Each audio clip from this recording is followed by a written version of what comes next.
throw a run the damn ball hat on, but the way Lost talking right now, I'm gonna throw that stop the damn run on there because he talking that he on here talking gangster. You know I like Yeah. Lost Yeah. talking gangster. All I had, day. I had to switch him out one time, so I got to stop the damn run on. But yo, man, what's up with you guys? It is your boy West Coast, and we are live in the building, man. How is everybody doing? How is everybody doing, man? It is your boy West Coast, man. And hey, man, I got the dun dun duns. I ain't gonna say kings because we all kings in our own atmosphere, man. But we do got the dun dun duns. Yeah, I'm saying of the cowboy content, and it is your boy West Coast representing Facebook, and then we got the dun dun dun of YouTube, Mr. Law Nation. Yes, indeed, man. It's always a pleasure talking Yes, sir. football, cowboy football at that, man. Hey, we all kings, like you said, man, emperors, of our own thrones over here, man. And I always appreciate you.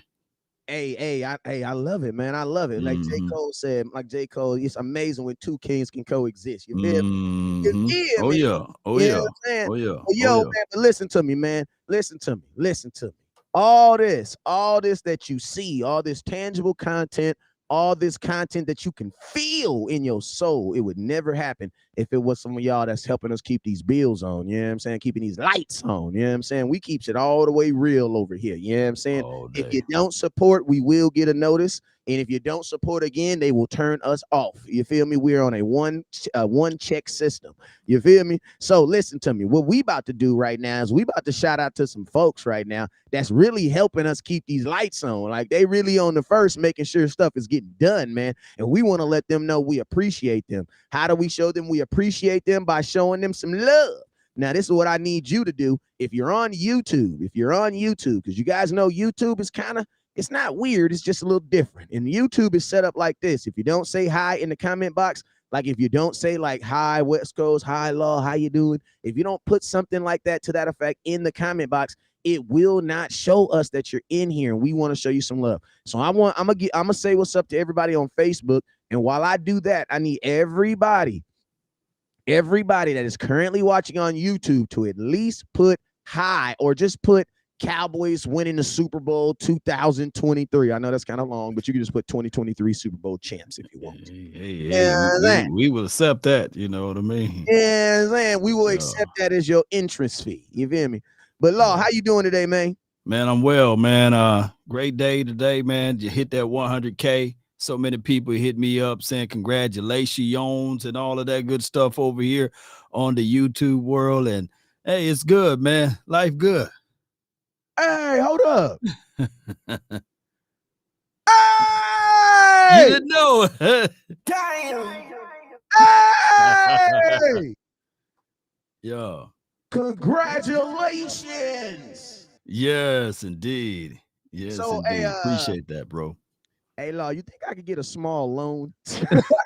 I got you, man. I got you on something, man. Next time out there in Oxnard, man, hit Hey, me up.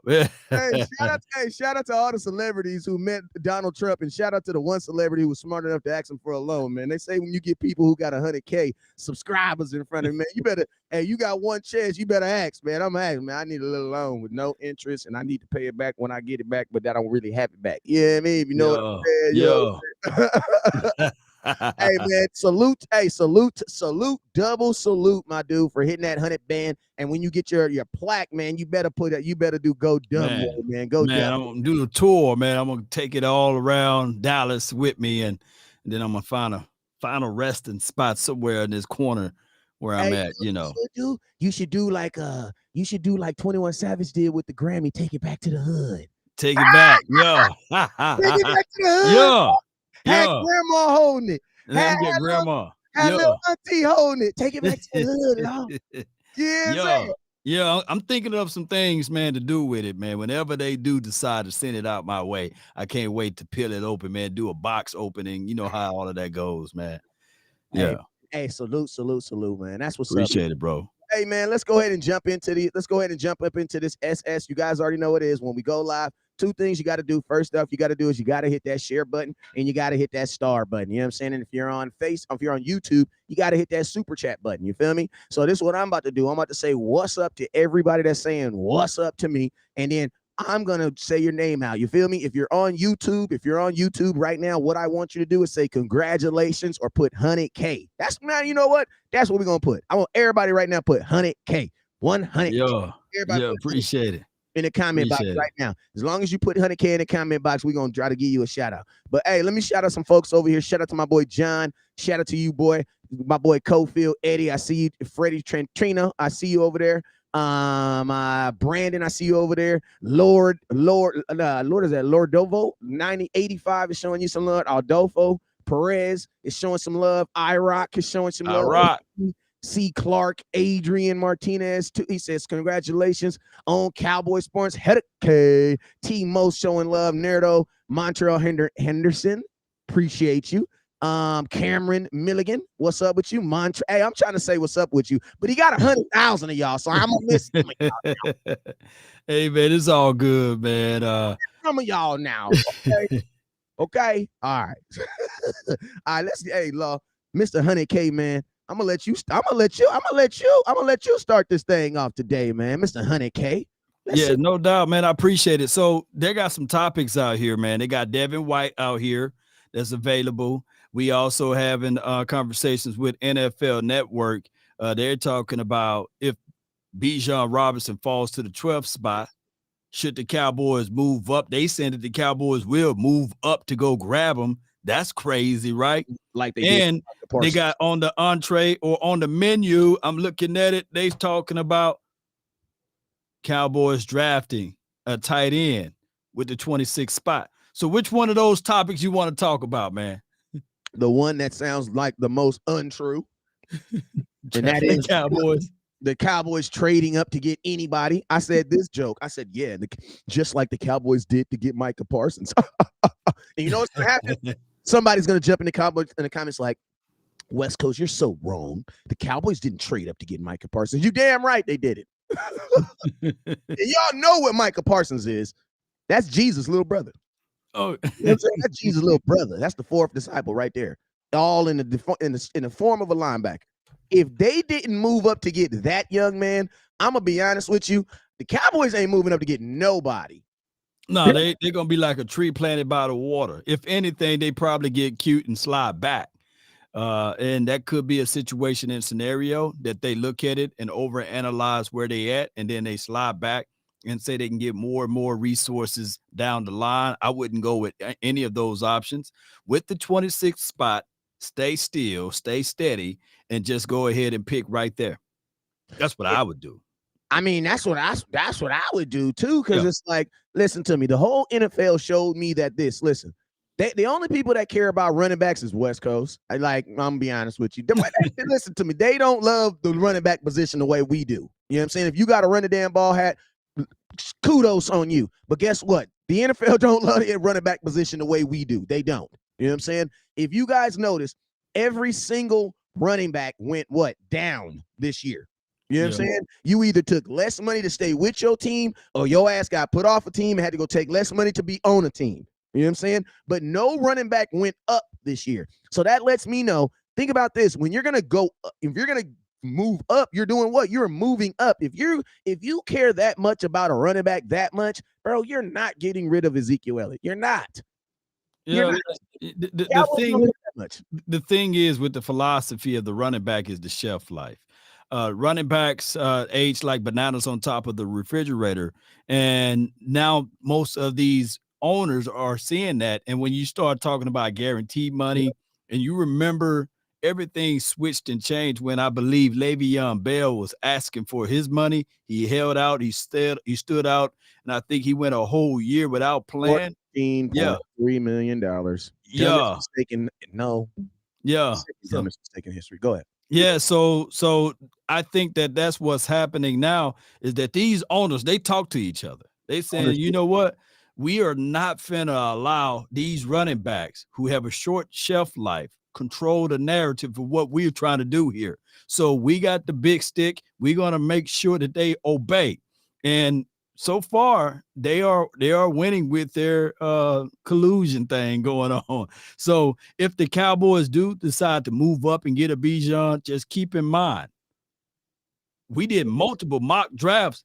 9 times out of 10, he may just be there. Just be patient. Don't rush it. And if not, then you got other running backs that you can scoop up.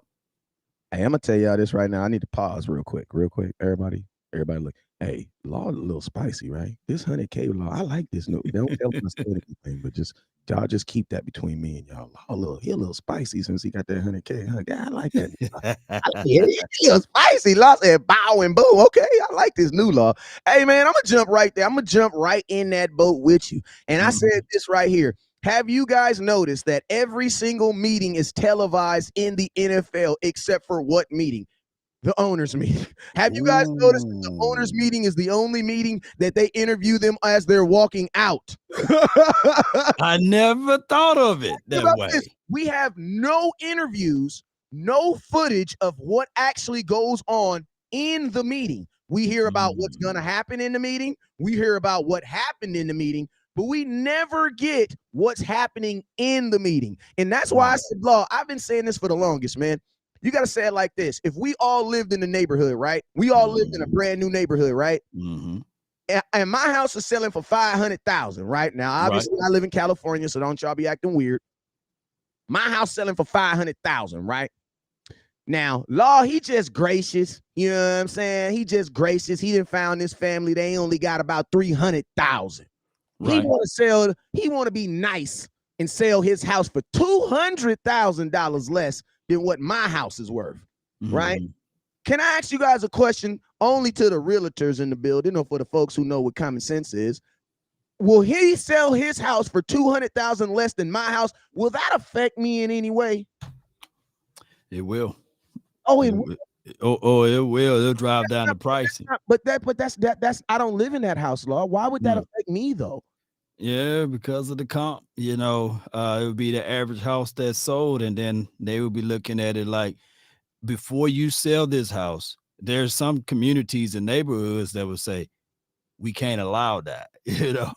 We would buy it from you for X, Y, and Z, or we would not allow you to sell it. And that just depending on the neighborhood, etc., because everybody don't want to take that hit.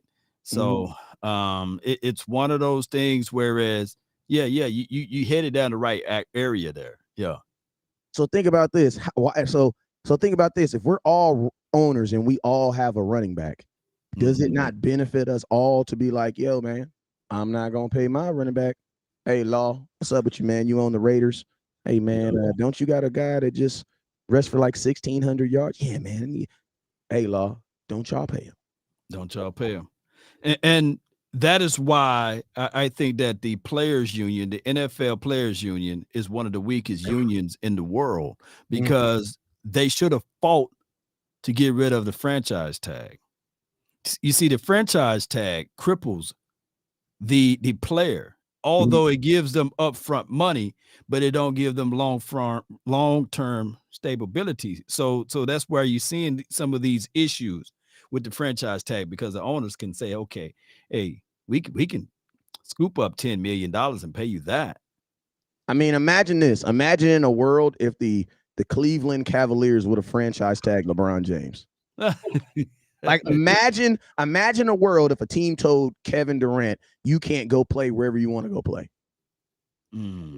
Like imagine if someone told that boy Machado that came out here from went from, I forget what team he went. He went to the Dodgers and then he went to the Padres. He didn't got $200-300 million contracts. Imagine if somebody in baseball told them, yeah, man, because we are going to put a clause, a tag on you that restricts you, who is a legal free agent, from talking to any other team. Why? Because we want you. Because think about this. The only benefit that the free agent gets from a franchise tag is money today.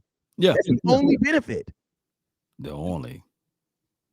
But it's like, think about this. If you're a guy who feels that you're like right now, even if you could franchise tag Trevon Diggs, and you can't because he still has one more year in his contract. But I'm just saying, even if you could, the cornerback situation is like, if you franchise tagged him, you would be saving money because the franchise tag is less than what most of these big name corners are going for. You know what I'm saying? Right. The franchise tag is that. And shout out to Ghostface Gaming. He says, yeah, franchise tag helps in case if he's ain't the same, for this year. He's talking about Tony Pollard. But even if he's not the same, you think he's going to ask for less? Facts. And I mean, even if he don't get 1,000 yards, even if he get 9 touchdowns, you think that the price of Tony Pollard goes down? No, he's still going to want more. He's still going to want what his market is, and he's still going to have a chance to say, "Well, hey, you never allowed me to test the open market." But by you putting the franchise tag on him, he's not going to complain about $10 million when he never seen it before. So it's a short-term fix. Yes, not a long-term one. Yeah, right? and the thing that, and I'm gonna tell you this, the contradiction I would say with the Dallas Cowboys is the moniker of a franchise tag would be almost like a team that doesn't. When you're using a franchise tag, you're just guaranteeing money to one player, and typically that is a franchise tag is usually used by organizations who can't get it done or who don't have the resources to negotiate deals. For the Dallas Cowboys to now use the franchise tag as a tool while then telling players they got to restructure deal and do all these other things to save money, it's a contradiction. It's a contradiction. And I think that's the issue. I think that like myself or even Law has with the Cowboys, and the fact that even when you get the franchise tag in Dallas, it doesn't even guarantee that you're going to get a contract the next year. It doesn't. You know what I'm saying? Right. It paints you into a corner. It's dating your girlfriend who's wanting a long-term commitment, and you're saying, here's the promissory ring. Here's the hey, I'm gonna buy you a necklace, but she's looking for the ring. And now you looking at this situation and saying, hey, I'm not all the way committed to you, even though the player supposed to be always committed to you. So it's a one-sided situation, whereas yes, the players will take the money 9 times out of 10, but in actuality it hurts the team more because you can't spread that money, you can't prorate that money. It's a one-time big hit which cripples you. Now granted, $10 million, can we sleep on that out of Tony Pollard's contract? Yeah, we can technically. But if he balls out, or even if he plays the same that he did last year, man, you're going to have to pay him more. And we've seen issues with this before because we got historical data that proves it. Tank, we franchise tagged him, we had to pay more. Dak, we franchise tagged him, we had to pay more, right? Yeah, and like realistically, man, like if Tony Pollard, even if Tony Pollard goes crazy this year, right? Right. And plays out of his mind, right? Then you're still put in a situation where he's going to obviously want more money. And if he goes crazy, it almost benefits you more to just franchise tag him again. Yeah, because you can't trade him. Because you can't you can try to tag and trade, but people will be like, nah. Like if you're Tony Pollard, I don't even know. I almost don't. He's almost in like I'm just thankful he got the money.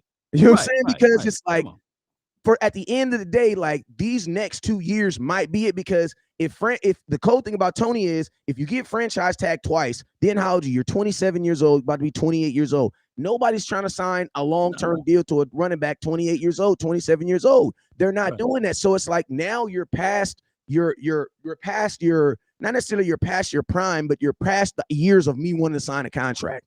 You know what I'm saying? So that's why I was like very adamant, like, the only reason I could see him signing the franchise tag was because of the injury, obviously. But the Cowboys, I just don't see the Cowboys giving him a franchise tag of $10 million and then turning around the very next year and signing him on a deal. And just like you said, the deal that you're going to give him next year is going to be theoretically higher than any deal that you were going to give him this year. Why? Because yesterday's price is not tomorrow's price.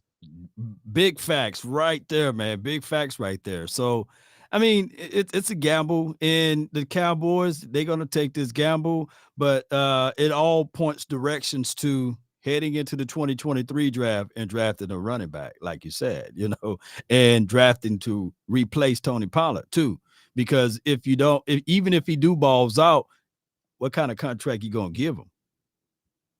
I mean, this is the thing. Mm-hmm.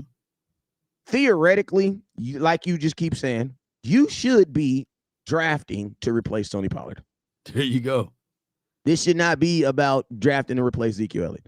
Because if you're trying to draft to replace Ezekiel Elliott, then you also got to draft to replace Tony Pollard, because Tony Pollard still is on a 1-year deal. So the immediate concern right now is replacing the guy that you have a $10 million deal, and who also, and listen to me, I believe that Tony Pollard's going to come back healthy, and I believe that he's going to come back and be himself. I just don't know when. And that's my only concern. I believe in 2023, people can come back healthy and play. I'm not one of those guys that be like, oh, he tore his ACL, he'll never be the same. No, people come back and they be the same. It's just they're not the same at the same rate that we expect them. You know what I'm saying? So it's like, we also got to understand, like, if you draft a running back, a young running back, and Tony Pollard's not healthy, or he's not ready to consume that all the way first round, that means you're going to have a rookie running back starting. You know what I'm saying?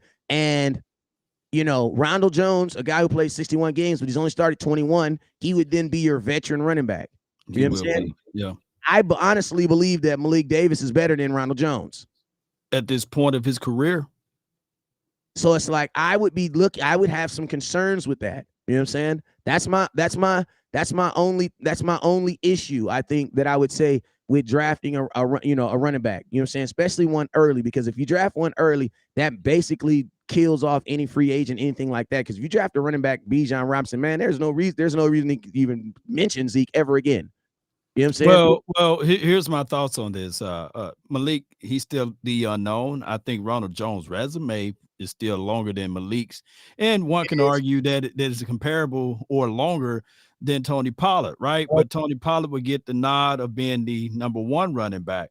But if you go into this draft and with the 26th spot, if you see Bijan Robinson there, I'm quite sure the Cowboys will break their leg to go up there and draft the kid, right?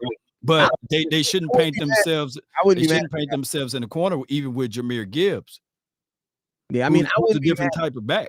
Yeah, I wouldn't be mad. Like, listen to me. If the Cowboys were able to get a Bijan Robinson in the first round, you know what I would instantly think? This is because drafting a guy like that is, in my opinion, there's making moves for the now, and then there's making moves for the future.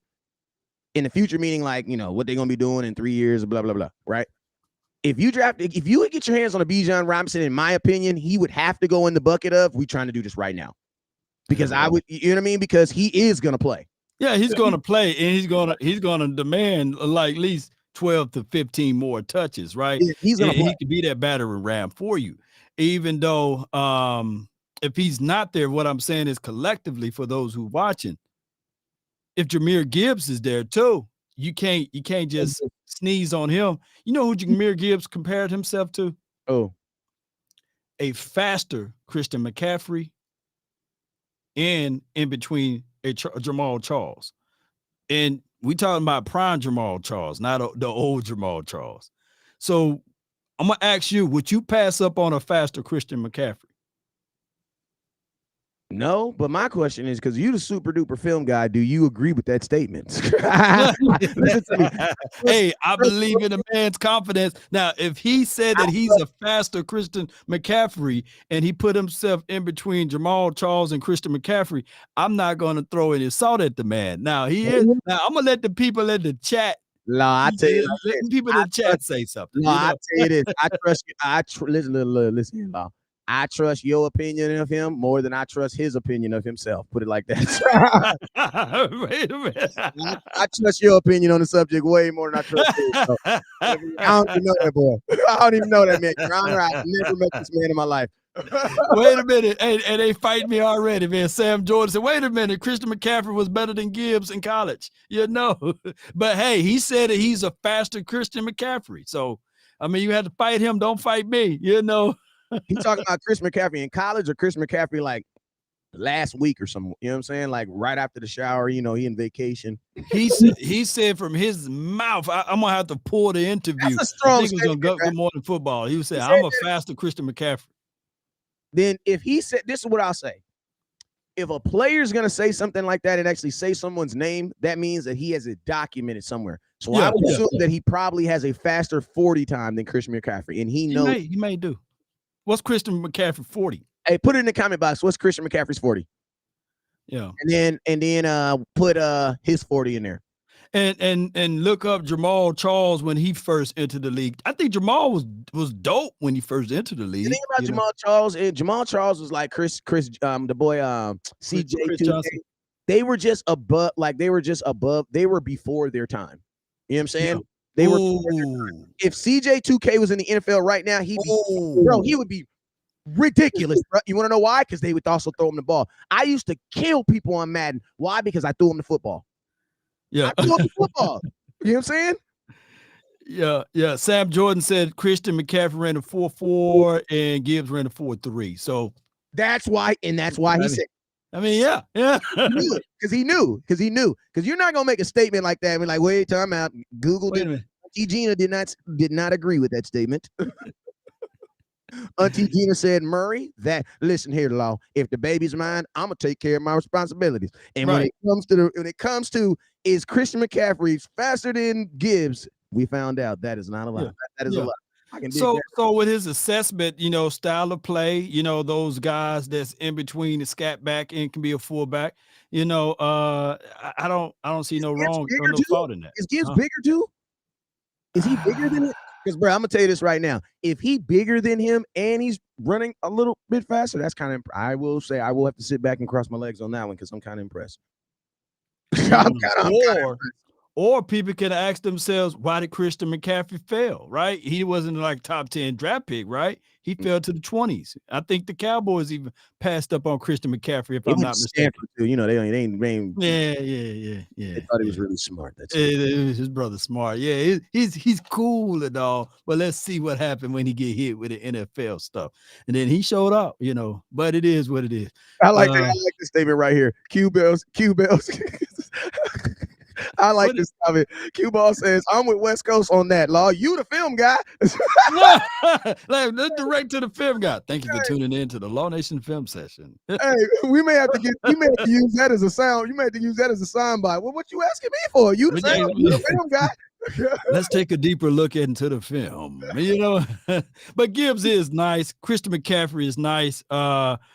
Jamal Charles is nice. So if he putting himself anywhere in between those areas, then those comps are a whole lot different than what people are comping Bijan Robinson to, right?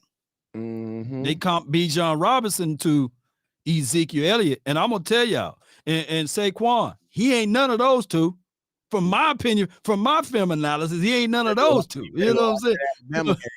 Somebody said, Alabama, he just didn't play good that day. I said, yeah, but they did play good that day.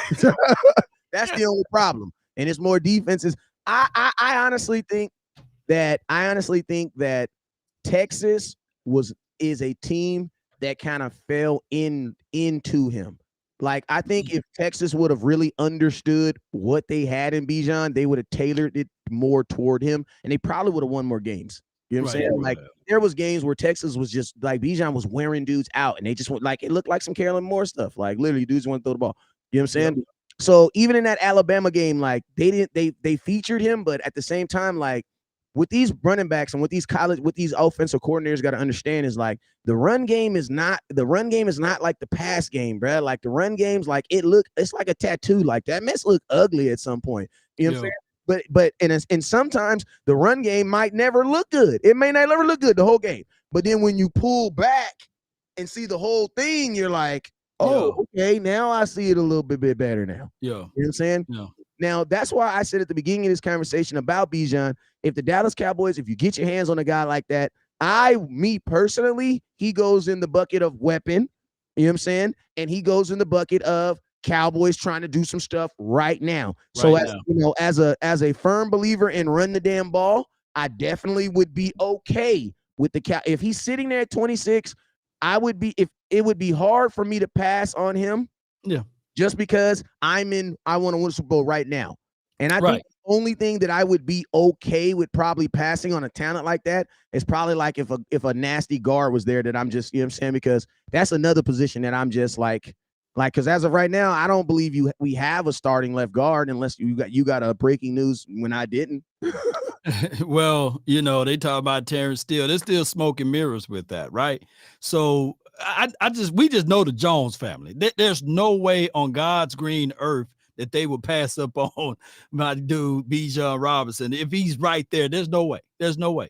Yeah, They're gonna draft him. They would flat out they'll draft him because I think the 30th pick, don't the Eagles got the 30th pick?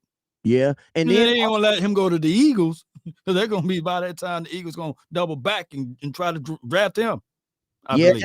and then drafting a guy like Bijan Robinson gets you up on. I mean, he allow. I mean, man, I just say like this: if you draft him and then you have Tony Pollard, I will be kind of like, wow, yeah. I mean, like it kind of like.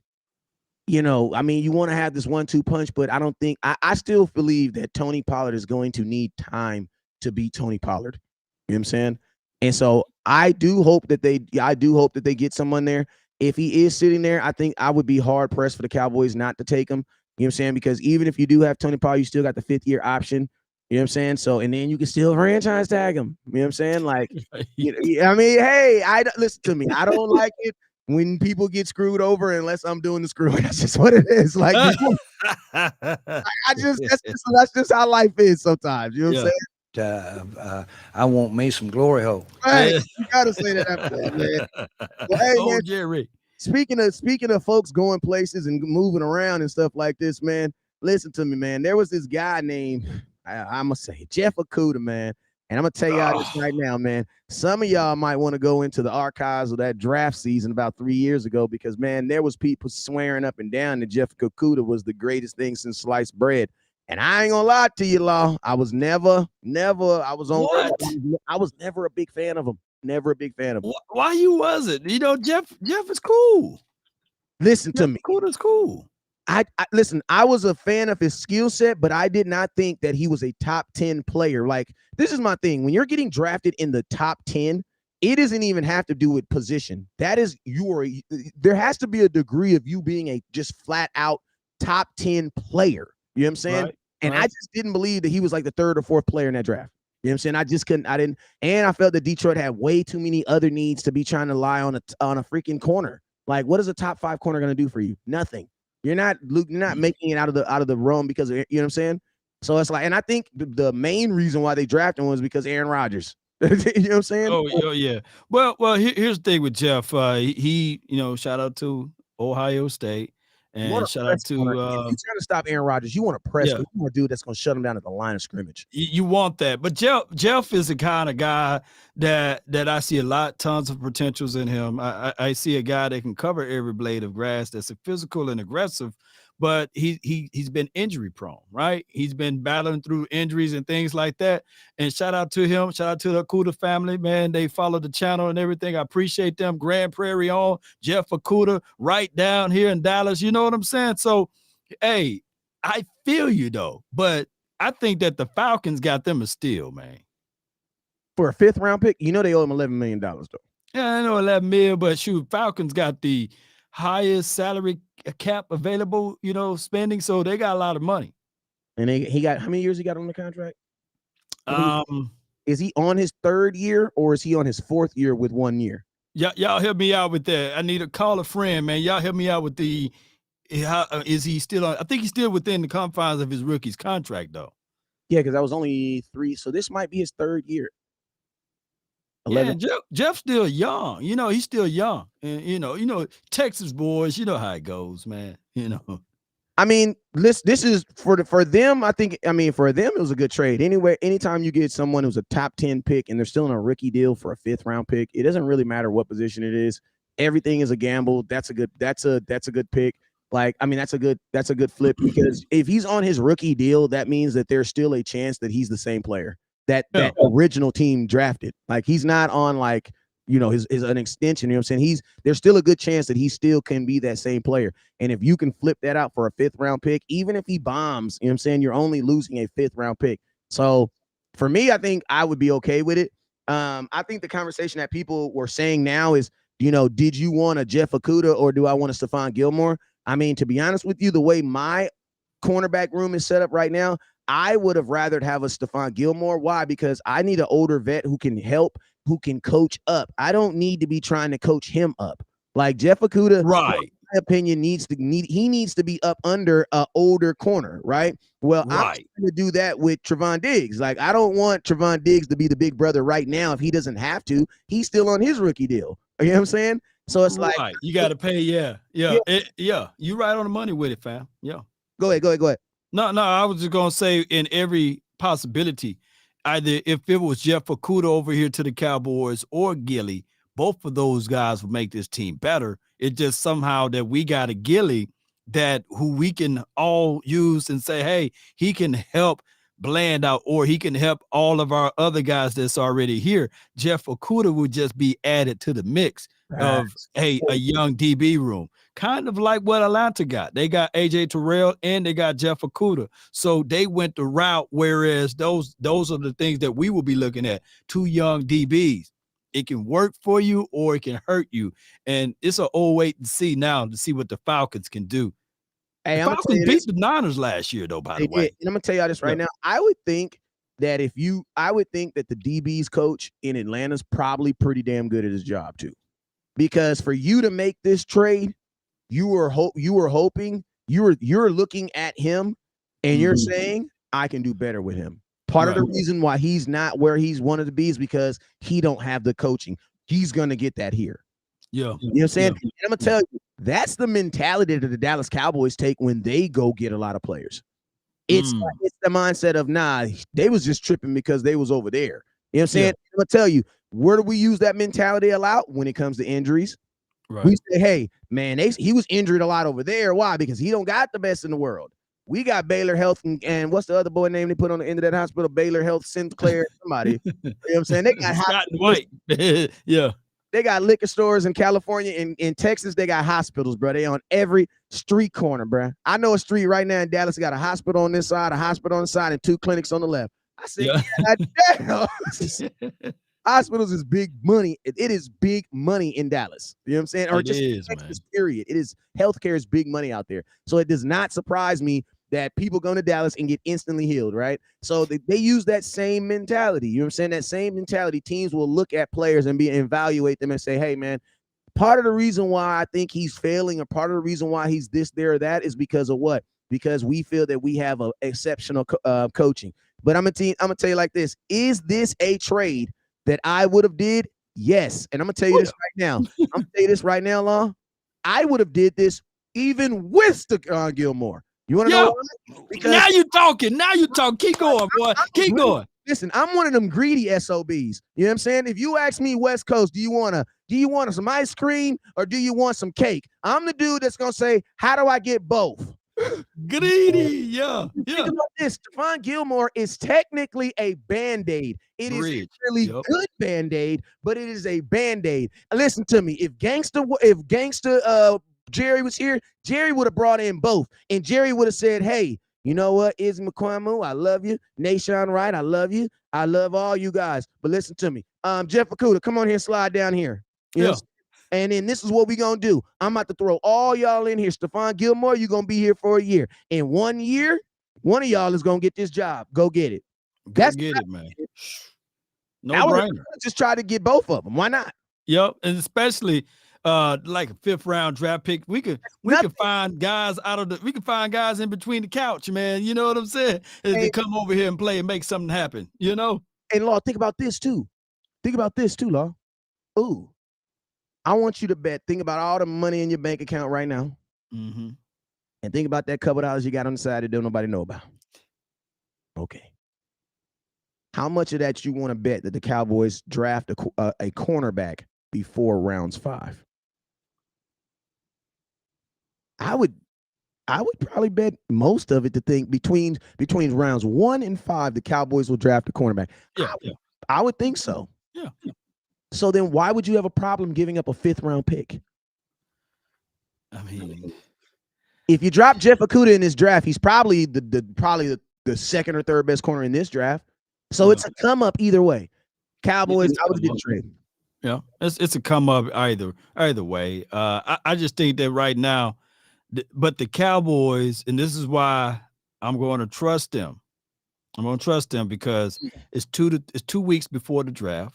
They got their big boards, and you know, Will McClay got his Birdman hands doing like this, and he's hoping that other teams don't catch wind of the next Deron Bland that he got in mind, right? He got another Deron Bland that he can probably find in this draft, and he's probably looking at it like, I don't want to touch nothing. And that's why, even though Jeff Okudah is very appealing, I would love to have him on this team because of the physicality. He comes down and hit. He does all of those things from X to Z or A to Z. I love it. You know, X to Z real small, but from A to Z, he does all of those things that you would love to see in a Dan Quinn system. However, I'll give them a hall pass because and he's 2 weeks out, man. And that's even the same rule apply for even Devin White. Same rule. Devin White. Law, why are you going to start some drama, bro? Well, I know Devin White was LSU product. He went to LSU, right? Yeah. He's on 24, 25. He's still young. He had 6 sacks last season. 5th year option. 5th year option. You know what I hear? What you hearing? Raekwon Smith. Raekwon Smith. Raekwon Smith. That's what I hear. I hear a really good young linebacker, middle linebacker, that for no reason should not have a Dallas Cowboy star on their head. But Raekwon Smith is in Baltimore. That's what I hear, bro. Like when I saw this, I was like, man, first off, Cowboys, they hate getting in the middle of other folks' drama. So obviously there's some drama there. You know what I'm saying? He's on his 5th year option. The Bucks want a 5th year option. He wants to get paid. That's the issue right there. So first off and foremost, anywhere that he gets traded to has to be under the assumption they're going to pay him because he's now the cool thing about it is you can always give him an extension. That means what? He'll play on his 5th year option and it just starts the next year. He just doesn't want to be on a 1-year deal. You know what I'm saying? It's not that he's saying he doesn't want to pay for that money. He just don't want to be on. Listen to me. Really good players don't want to play for 1-year deals. It just makes sense. Charles Barkley, it's the smartest thing he ever said in his life. He said, good players do not play on 1-year deals because you have the most to lose. Point blank and simple. You know what I'm saying? So I get it. And middle linebackers are not guys like for the most part, like middle linebackers are those positions where it's like you just sign your middle linebacker. Like nobody doesn't not sign their middle linebacker, bro. Like that's just weird, bro. Like that's like not like you know how like the new age thing, like not signing your quarterback is like the new age thing. Like that's the new thing that teams are doing in 2023. But that's typically not like most quarterbacks, if they're halfway decent, get signed. You know what I'm saying? Collusion. That's how it is. That's how it is in the collusion. Go ahead. But listen, most middle linebackers get signed, bro, because it's like once you find a good, they're like a wife, like a girl, like a wife, bro. Like, bro, you better put a ring on that thing, bro. You get some scallywags out here, man. Get some pretendo. You know what I'm saying?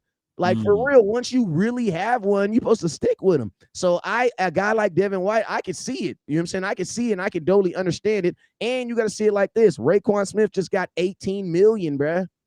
$18 million. The worst thing for a great player who's not getting paid is for another great player to get paid. I'm going to tell you, that's when the drama start. Yeah, man. Shoot, everybody, man, during the off season, man, they talk about the coins, they talk about the paper, that bag, and then if you getting paid peanuts, they're gonna be laughing at you regardless, man. Hey, so imagine being at the Pro Bowl. Imagine being at the Pro Bowl and you standing beside another Pro Bowler, and y'all both got on Pro Bowl jerseys, and only difference is he's making a 20-piece, and you're like 2.7. Yeah, you know what I'm saying? You're going home in an Uber. He's getting home in a Bentley. Yeah, and that's real talk, man. People, that's when they get in their feelings, bro. That's when they get in their feelings. So, hey, here's another thing, though. Sure. If we just go ahead and get us a real linebacker, man, we don't have to deal with this big nickel thing. I get it. It's good against stopping the pass. I get it. I like J-Rock down close to the LOS. But that's killing his body. Do you know how many injuries that brother had last season? No, but I will tell you this. I have a really good buddy. His name is Sharif Wright. He used to play for the Buffalo Bills, play for the Raiders. Dude made like $16-17 million in NFL. This dude play well, right? Right. And I always tell this story. And he watched the Cowboy game, and then I was taking my kids back down to it. He owns this place out here called 247 Athletics. They train kids and stuff. And I was taking my kids down there to train with him. And he was like, West Coast. You know, he talked real smooth. He a USC guy too. He talked real smooth though. He like, West Coast, let me talk to you, West Coast. Let me ask you a question, West Coast. I said, what's up, man?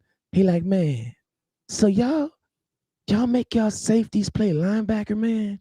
I said, yeah, I guess that's what you could call it. I mean, I guess this is before we known it was big nickel. He was like, I was like, yeah, I guess that's what you call. He was like, man, that's crazy, man. I'd have to talk to my agent about that. You know what I'm saying? And it's like just hearing him vocalize that, like, and this is a guy who played safety, started safety in the NFL, Baltimore Ravens, Buffalo Bills, and I think his last team he played for was the Raiders.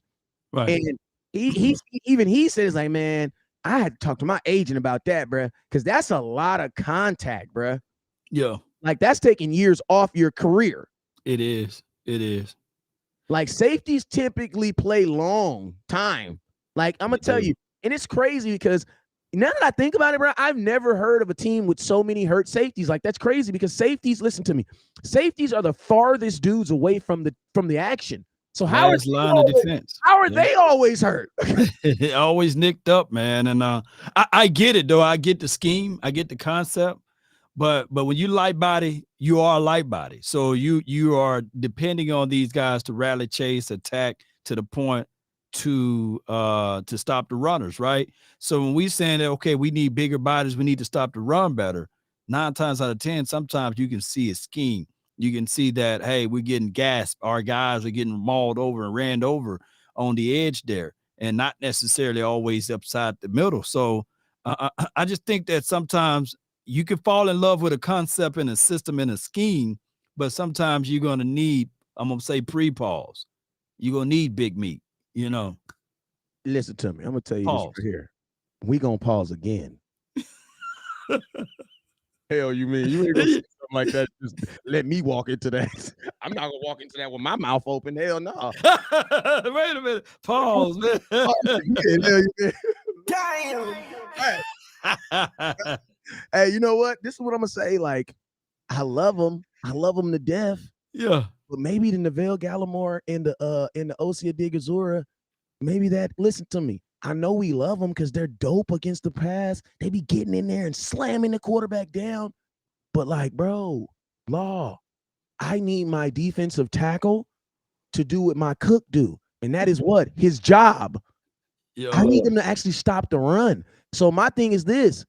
Maybe I love what I'm getting from Neville Gallimore and Osia Digazura in the pass, but it is not working in the run. Because I'm going to tell you this right now. You know what I just thought about, Law? What benefit does it mean? What even benefit does it bring to put Ray Lewis at middle linebacker on this defense right now if you have undersized D tackles in front of him? It would mean a hill of beans because Ray was a guy with 5'11". He was 245 small, but yeah, he had the help up front. So my thing is with this, man, but they're killing us with that. But it's the truth, and it's hard to digest it. You know what I'm saying?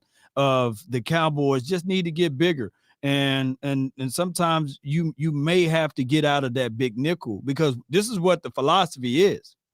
Your team, your offense jump up early, right? Mm-hmm. And when you up early with multiple points, it forces a team to be one-dimensional. And now when you have faster, speedy guys and everybody's athletic, tall, because he won a basketball team out there, it wouldn't even surprise me that Devin White might not even be on Dan Quinn's radar because he's 6 foot, you see. So it goes to the point where he may look at it like, I would prefer to have a 6'3.5" or 6'4" guy that's basketball framey, right? Like 215, 220, like a J-Rock, versus having a guy that's 245, 6 foot, 6'1". They value length over length and going up than they do going out this way. Yeah. And I'm gonna tell you a good example. My boy, Boss Cowboy, I call him my big brother in life. He calls me his big brother in content. I call him my big brother in life. You know what I'm saying? Yeah. You tell me which one is more important. But listen to me. He had an opportunity to go out and talk to Chris Harris. They call him Straps, all-pro slot cornerback for the Los Angeles Chargers, right? Right. And this is when he was going to be, the Cowboys were recruiting him, where he was being recruited to be a Dallas Cowboy in offseason, right? And Boss Cowboy went out there and talked to him after he signed with the Chargers. And I remember he said this on live. He said, Cowboys don't want no corner under 6. It was like 6 foot. Yeah. I remember that. He did a great job on that. Like, and Chris Harris just straight up said it. I was like, yep. Man, Cowboys do. And Chris Harris is a dog. Yeah. He's a dog. Yeah. You know what I'm saying? And he just straight up said it on camera to Boss. Cowboys don't want no corner under 6 foot. They don't want none. Yeah. But here's my thing, man. If the Cowboys stay true to what they believe in as far as their philosophy, if they want to die on the sword that they created, then let them do that. All I'm saying is just make sure that your dog can bite. Yeah, and decide to go over with. And listen to me, we're not trying to say that Devin White is not a dog. We believe that Devin White is a dog. Right. I don't believe that under these circumstances, this is a player that the Cowboys chase. Why? Because the player is the only person that is asking to be traded. So that lets the team has not granted him and said, hey, man, you can go get a trade. That just lets me know that one person in this relationship is mad.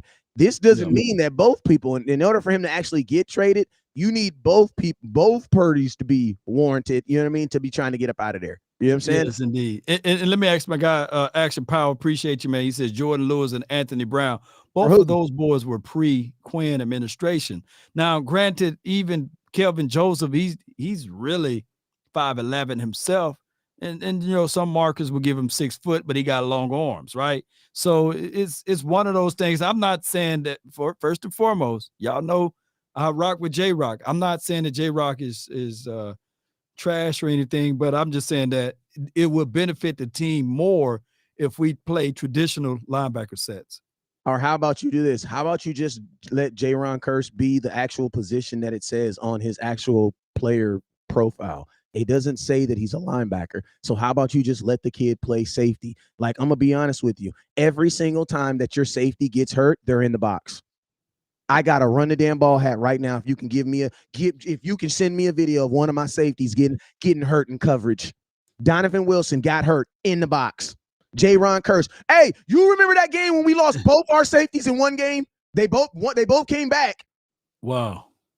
But bro, I remember Jaron went down off of a hit. He went off the field for a couple plays. Yeah, I remember. Yeah. And then Donovan, they both came back though. But guess what they were? Back. In the box. Like, bro, and that's what I'm saying. Like, and the sad thing about it with these guys is this. If Jaron Kearse puts on weight and he gets heavier, yeah, it helps him in the box versus big ass running backs, but it doesn't help him nothing in the damn coverage when it's to do Dallas Goldberg or these tight ends that he plays so well against. The yin right? and yang. Yeah. So it's a super yin and yang. Same with Dallas. It's almost like a deadly yin and yang. Yeah. The thing that makes you better is your curse. So let me ask you this though, man. Contract year for Micah Parsons, the Lion. We talked about linebackers. Do you have him primarily at the edge, or do you kick him back at linebacker all over the field type of guy? Well, if I'm Jerry Jones, he's gonna play more stand-up line. Micah Parsons gonna have a very boring season this year. So I'm just telling you that right now. I'm like, what's going on with Micah Parsons? Man, I got money to make. You know what I'm saying? I'm trying to make money. So I'm just saying, I would think, the Jerry would want him to have a very boring season. You know what I'm saying? But in the grand scheme of things, if I'm Micah Parsons, if I in any way get paid as a linebacker, I'm getting screwed because I don't even play enough snaps to get played as a linebacker. You know what I'm saying? If I'm Micah Parsons, there's no way. If I get, Raekwon is making $18 million a year. Is Micah Parsons an $18 million a year player? Man, no. Parsons gonna want 30, dog. He gonna want 30. He gonna want 30. That's why Parsons is about to ball out. I'm calling it now. In April, defensive player of the year. Matter of fact, he may be MVP. He might, and listen to me. I believe he definitely gonna go for it. I definitely just like I also believe that the Dallas Cowboys also be kind of stoutering people's stats. Like I think they do. I think there be games where Micah Parsons can just run up stats, and then you think about this. I mean, you almost tilter his stats by because think about this. You got Dorrance Armstrong and Sam Williams coming off the same, and DeMarcus Lawrence. Like you're already kind of like by spreading the sacks around, you're already making sure that he doesn't go crazy. Right. True. Because if you take Dorrance Armstrong off this team, those sacks still happen. The only difference is that's Micah Parsons lining up. Yeah. And think about this. Dorrance Armstrong had 6 sacks, and I know that 3 of the sacks he had for a fact. Why? Because I was the guy that was saying you should trade him. 3 of the sacks for a fact was because they were too mixed up with Micah Parsons, DeMarcus Lawrence on the other side. Yeah. Yeah. And he busted the pup. It's called the pressure bubble. Micah and these guys busted the pressure bubble. Quarterback stepped up like he was supposed to, just stepped to the wrong side. Dorrance Armstrong sacked him. And one of them, Parsons had to fight the NFL to get it credit to him. You know, like, hey man, hey, my sack, dog. They actually gave it to what's it call it? right. Or him or somebody else. So, and D Law stole a couple sacks from him. So, yeah, I was trying to tell my brother, he's a diehard Niner fan, and he was talking about Bosa and Bosa is this and that. I'm saying Parsons is more valuable to us than Bosa. But Bosa, I'm not sneezing at Bosa. He does a great job for the Niner. But he doesn't affect your defense like Micah affects ours. Right. Everybody plays better because of Micah. Right. And there's no look, the fabrication that we get to create pressure inside is twist stunts. Like, that's why we need a dog down inside that can get pressure plus get to the quarterback. Or you have to have a guy that is good enough that I have to know where your ass is every time. It's like having a bad kid. You know them bad kids where you like, yeah. Nah, where you at? It's too quiet. Well, yeah. Where you at? Come here. Sit right here. Joe. Sit right here. Why? Because I got to know where you at all times. Your little ass be all over the store. You know what I'm saying? Yeah. You have and I'm gonna tell you, that's the dope aspect about Micah Parsons' game that he'll never get paid off of. Because I'm gonna tell you this right now. If you go look at games that Micah Parsons did not have sacks, you want to tell me he did not affect that game? Ooh, man, you spitting some fire today, man. But I'm gonna tell you, you got to show that love to DeMarcus Lawrence too, because that's why the Dallas Cowboys have never had a problem with DeMarcus Lawrence. You want to know why? Because they know that, bro, even when he's not getting a sacks, bro, he's affecting the game. Right. And you have to have that. Go ahead. Hey, you know them badass kids, when it's quiet, you know they up to something. You know what I'm saying? So when Parsons is quiet, you know he's up to something too, even when he's quiet. you know, and because I'll tell you, because listen, an offensive coordinator wants to stress out a defensive coordinator. That's the job. The job of an offensive coordinator is to put stress on the defense. Well, think about this. The defense can rarely put stress on an offense. Why? Because it is a reactionary position. You're reacting off of everything on defense. They line up first, then we line up. You know what I'm saying? That's how it works. You know what I'm saying? So if you're able to create stress on the offense, like if I can simply just make Micah go from this side to that side, and that makes you change your play, bro, that is worth paying for. That's worth paying for. Worth it, you man. Just every let people change because I moved one guy. That's worth paying for, bro.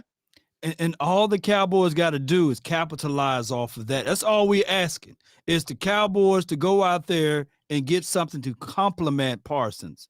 You know, Ray Lewis couldn't do it all by himself. I'm glad you mentioned Ray Lewis earlier, but he needed a Suggs. He needed an Ed Reed. You know, he needed cornerbacks like McAllister and all of those other boys so that he can be that badass kid that's everywhere, right? Yep. You got to know where he's at, but also you got to pay attention to the other guys. And so far, the guys that been dogs on our team so far was Donovan Wilson, Parsons, and can I say that's it?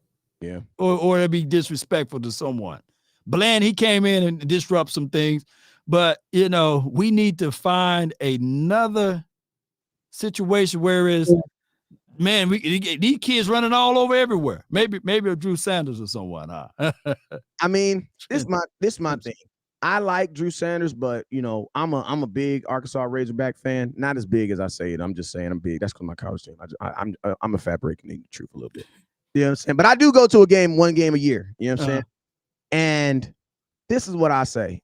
Drew Sanders, in my opinion, is more Micah Parsons-ish than he is like middle linebacker-ish. So that's the only thing that kind of scared, because the game, he had a sack and a half in the game I went to. He had a sack. 3 forced fumbles, 1 INT, and 10 sacks this Yeah, season. in the game, I went to Pine. They blew these dudes out too. It was Pine Bluff, Pine yeah. PB. You know what I'm saying? Yeah. And they beat the brakes off these dudes. But yeah, he had a sack and a half in that game. But he was not playing linebacker. Like they were moving him around like a Micah Parsons. Like so, it's like in my opinion, the only reason why when I first heard him, and just think about this, when he was at Alabama, he played defensive end. You know what I'm saying? If one said, well, why did he switch? Because Alabama has freaking 50,000 people. Will Anderson and all of those other boys was over there. People are like, well, why didn't he start at Alabama? Will Anderson? Hell, you mean? That dude's been starting since he was a freshman. Like, that dude's ridiculous. You know what I'm saying? But, I mean, that's what I see. And for me, I would like to see Sam Williams. Like, Sam Williams, I think, is a guy that nobody talks about that had a season that's definitely worth talking about. Like, if Micah Parsons wasn't on this team, Sam Williams is looked at as a really good upcoming player, and everybody's buying his jersey. Well, let me say this. Sam Williams, future, right? Mm-hmm. Armstrong, Fowler, those are not future guys, right? So in D-Law, yes, he's hanging on with like that loose tooth, but he hanging on pretty good too. That's an expensive loose tooth. Yeah. Maybe on pass rush, maybe on third downs or what have you, you slide him down inside as the 3 tech, right? And I know it's lighter body, y'all, but shoot, D-Law is D-Law. And you figure out a way, Cowboy Nation, for me, for Law, man, for 100K, man, put Sam Williams back out there on the field, man. Keep him out there on the field, man. Listen to me. At the end of the day, you got to make tough decisions. I made a video last year. Everybody got mad. I loved it because it let me know I was on the right track. I said, Cowboys, you need to trade Dorrance Armstrong. Stop playing around. You was not about to marry that dude. Like, you know how you bring a girl to the house and your mama bring you to the back room? I like her. I like her too, Mom. Hey, leave that girl alone. What you mean leave her alone, Mom? I like her though. That's a good church girl. Leave her alone. Leave her alone. I see your little phone ringing in over there. That ain't her calling you. Leave her alone. Listen to me. Cowboys, y'all know y'all not about to give Dorrance Armstrong another contract. So why lose another player in free agency next year for nothing? Trade the dude, bruh. Trade him and get something you need. Let Sam Williams take all those freaking reps. Let him take him. And Fowler, what about Fowler? What's your thoughts on him before we roll? If you get Dorrance Armstrong out of here, Fowler's just going to slide down. I like Fowler because obviously I think they're also using Fowler as like a kind of like that mentor system, like that old dog. You know what I'm saying? And one thing I like about them old dogs is they don't make plays when they have to, but they definitely make plays when you need it. You know what I'm saying? Every play that Dante Fowler made, except for the bonehead ones, you remember us. Yeah. Him and Sam Williams, they play like they both made like dumb mistakes in the game. It was crazy to me. But hey, they are poor man's. Hey, you better know where they are at too. You know what I'm saying on the field. If they can get out, they can get out. Hey, but Parsons is one of those kids. Like we go back to the kid theory. I love this analogy. You know, he have a good babysitter. Mm-hmm. And Parsons would be that kid that mess up that good babysitter. They ain't gonna watch him no more. Facts. Parsons is that baby that you be calling. Hey, how you doing, Mr. West Coast? Yeah, that's what's up. So this is what's going on. This is what's gonna happen.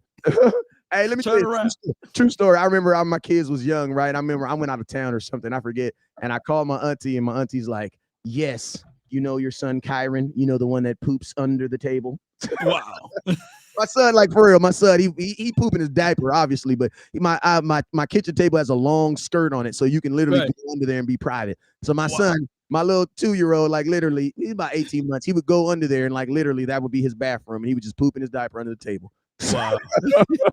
They'll call you, hey, get off that day. Come on back. You know. Where's he at? He's under that table. He's taking a shit. He's taking a shit. Get him. Mm-hmm. That's Parsons, man. But yeah, man, like to finish this off, man, I will tell you this, man.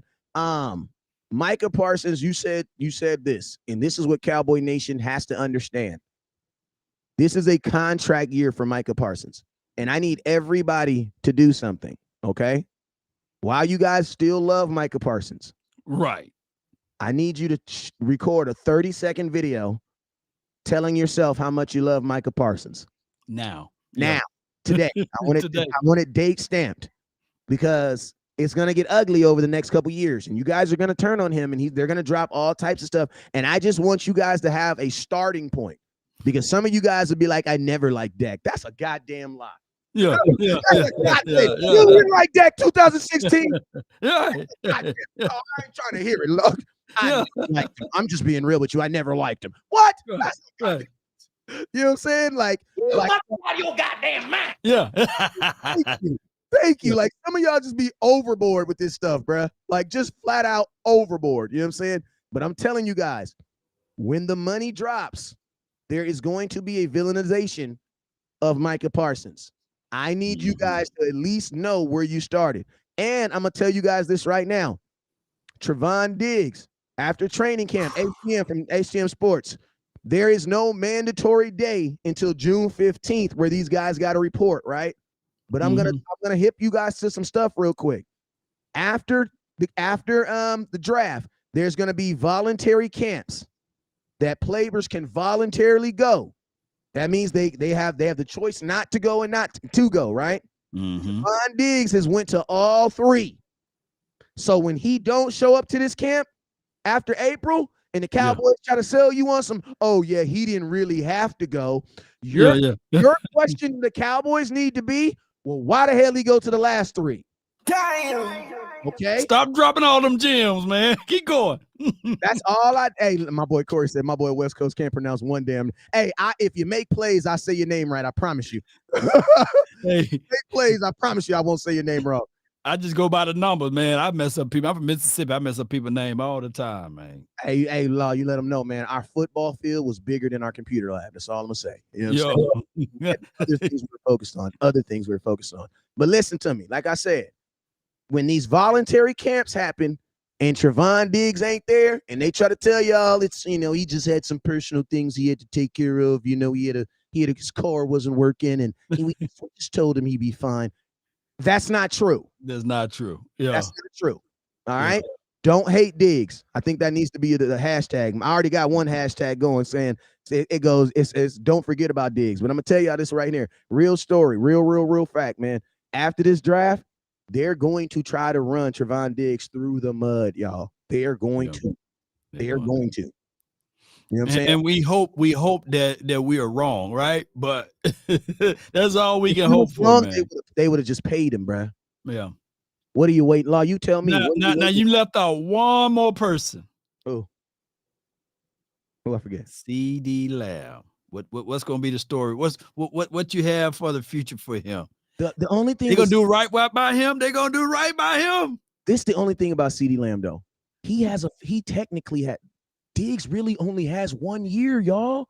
He really, and if I'm Diggs right now, you have to be afraid of, you got to know they're going to franchise tag you, bro. They're franchise tagging everybody. Right. Like, think about this. The reason Tony Pollard, oh my God, Law. Oh my God, we might have just thought of something, Law. The reason Tony Pollard might not get tagged might be because they're going to try to tag Diggs. Well, you can tag too, though, right? Can you tag franchise tags? That exclusive, though. Yeah. There's no way you're gonna put a unrestricted tag on Trevon Diggs. Somebody will come get him. Yeah, they'll go get him. Somebody will get Diggs. Yeah, depending on what tender. Yeah. Ain't nobody getting Terrence Steele right now, and rightfully so. He's coming off of an injury, right? So. Yeah, I see the Pay Lambs 88. I see him. I just know this. This is the last thing I'm gonna say, and I'm out here for real. I just hope the Cowboys get one of them done, because listen to me. If we go into a season where we got to pay both these dudes, and both these dudes are looking to be like Diggs should get a label that says highest paid cornerback in football. He should wear that title. CD Lamb should get a top 5 highest paid. Do you trust your Cowboys to get that done? I don't, y'all. But you know what you got to do, though? This conversation have morphed into something else. You got to pay Lamb before Jefferson get his money. Heck yes. You do. I don't care about, Jeff numbers look good and all of these stuff. You just got to pay Lamb before. Because the breadcrumbs are going to be ridiculous. It's going to be crazy. But their numbers is not that far apart. I just want to let people know. You got 2 minutes so I can look it up? You got 2 minutes? Look, their numbers, y'all. Now, Jefferson, he haven't I think he had his starting quarterback his whole entire time, right? and my guy Lamb, and see it just hit me. That just hit me like, dang. All right, He here we got go. to get paid before. Here we go. CeeDee Lamb has played 38 games. Justin Jefferson's played 39 games. All right, so boom, boom, boom. I see rush. Let's see. Passing targets. Damn, CeeDee only has 291. Justin Jefferson got 355. Okay. My point exactly. With his starting quarterback, by the way. Think about this. CeeDee has 186 career receptions. Jefferson has 242. Receiving yards. CeeDee Lamb has 2,446. Jefferson has 3,670. Receiving yards per. CeeDee Lamb is 13.2. Jefferson's 15.2. Receiving touchdowns. CeeDee Lamb is 13. Jefferson's 19. Receiving receptions per game. CeeDee is about 4.9. Jefferson's about 6.2. CeeDee yards per game, 64.4. Jefferson's 94. Now, yards from scrimmage, they get a little woozy. CeeDee's 2,069. Jefferson's 368. Now, if you really look at it, the biggest, I'm gonna tell you the biggest knock on CeeDee Lamb, honestly, when it comes to Jefferson, is Jefferson gets used like a number one receiver. Yeah. CeeDee Lamb does not, bro. Well, and think about this. Jefferson has never not played with Adam Thielen, who also got the ball, and they still made it to make point to make sure that Jefferson got the ball. Yeah, emphasis. Yeah. This right here, Cowboys. Breadcrumbs is gonna have him paid. Look, y'all, please don't turn on these young kids, which I know how we can see over the horizon, because rightfully so. CeeDee gonna want Jefferson money, Justin money. He's gonna want that. Jefferson. He's our Jefferson. Yeah, he is. He's our version Jefferson. Yeah, rightfully so. And I just don't want the Minnesota Vikings to go crazy, because here's what can happen. The Vikings can go crazy and pay that kid that money because they finna move on from Kirk Cousins, I believe.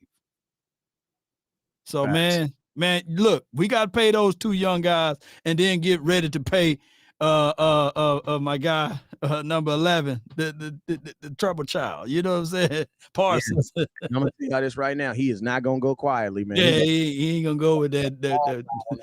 And he gonna go to Twitter. Bro, I'm gonna tell you this right now. I'm trying to square up all my little drama and issue on the line, because I do not want Micah Parsons airing me out. Man, like, listen to me. Micah is going to be tagging the Cowboys. The